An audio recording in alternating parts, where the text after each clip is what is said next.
Good morning all of you. आणि मोठ्याने म्हणा गुड मॉर्निंग. नमस्कार. नमस्कार. सुप्रभात. सर्व वेगवेगळ्या सेक्टर मधून आलेले, वेगवेगळ्या घरांमधून आलेले सगळ्या पद्धतीचे लोक इथे भेटल्यानंतर एक वेगळा आनंद झालेला आहे. समर्थ फाउंडेशनच्या वतीनं हा जो प्रॉडक्ट लॉन्च झाला याची माहिती 1-2 महिन्यापूर्वी मी घेतली होती आणि घेतल्यानंतर असंच थोडंसं शेअर मार्केटमध्ये पण काम करतोय, त्याच्यामुळं फंडामेंटल अनालिसिस हा मेन पार्ट असतो त्याचा. कंपनीचं फंडामेंटल अनालिसिस चेक करूनच आपण शेअर मार्केटमध्ये घुसतो.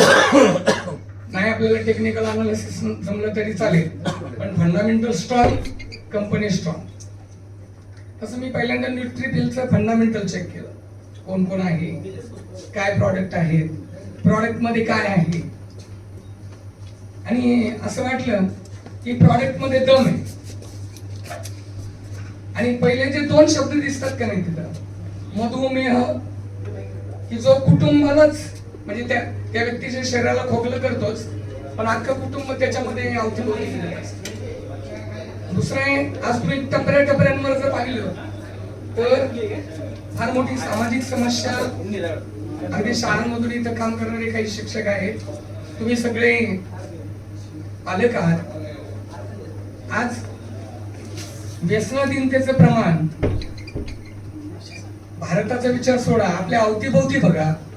पानटपरीवरती जर पाहिलं तर 7वी 8वी पासूनची मुलं मुली सुद्धा त्या व्यसनाधीनतेच्या आधी गेलेली आहेत. आणि एका ठराविक मर्यादेच्या नंतर तो पालक सुद्धा काही करू शकत नाही, हतबल होतो, अक्षरशः हतबल होतो. आणि म्हणून या प्रॉडक्टचा आपल्याला निश्चितपणे समाजामध्ये उपयोग करता येईल या भावनेनं मी इथे आलो. घरात सांगितलेलं सुद्धा नाही, गेल्यानंतर मी सांगितलं तो भाग वेगळा. आणि निश्चितपणे आपल्या सगळ्यांचं एक महत्वाचं कर्तव्य की आपल्या भोवती जो समाज घडतोय, जो भारताची उद्याची पिढी आहे, ना धर्म ना जात, सगळ्या गोष्टी बाजूला ठेवा. आपला एकच धर्म आहे, मानवता. आपण सगळे भारतीय आहोत आणि भारतीय अर्थव्यवस्था जर आपल्याला नंबर 1 ला न्यायची असेल, आज ती 5व्या क्रमांकाला आहे. मोदीजी साहेब म्हणतात की काही वर्षानंतर ती 3ऱ्या क्रमांकाला जाईल, परंतु आपल्याला भारताला जर नंबर 1 ला न्यायचं असेल तर आपण लोकांनी या गोष्टीकडे न पाहता आपल्या मुलांना सुद्धा याच्यामध्ये कसं इन्व्हॉल्व करता येईल. म्हणजे जी 20 वर्षाची आहे, 22 वर्षाची आहे, 18 वर्षाची आहे, ती जर या ट्रेनिंग प्रोग्रामला आली, ती जर या ट्रेनिंग प्रोग्राम मध्ये येऊन बसली, तर मला वाटतं नशा मुक्तीचा निम्मा प्रोग्राम इथं झालेला असेल. मी माझ्या मुलाला स्वतःहून पाठवणार आहे, तुझा आणि फक्त ऐकून ये. तो आता सिव्हिल इंजिनियर आहे, डॉक्टर फर्स्ट इयर कम्प्युटर इंजिनिअरिंगला जाईल. दोन्ही मुलं या दालनात येऊन बसलेली असतील सर पुढच्या ट्रेनिंगला. काळाची अतिशय महत्वाची गरज आहे. तुम्ही किती कमवता त्यापेक्षा तुमची मुलं कशी आहेत, ती सदृढ आहेत का, कुठल्याही नशेच्या आरी जाणार नाहीत का. खूप चांगल्या कुटुंबातली मुलं की ज्यांच्या आई वडिलांच्याकडे पाहिल्यानंतर असं वाटत सुद्धा नाही की या घरातला मुलगा सिगारेट पित असेल, या घरातला मुलगा दारू पित असेल, या घरातला मुलगा काहीतरी नशा करत असेल. हे वास्तव सत्य आहे.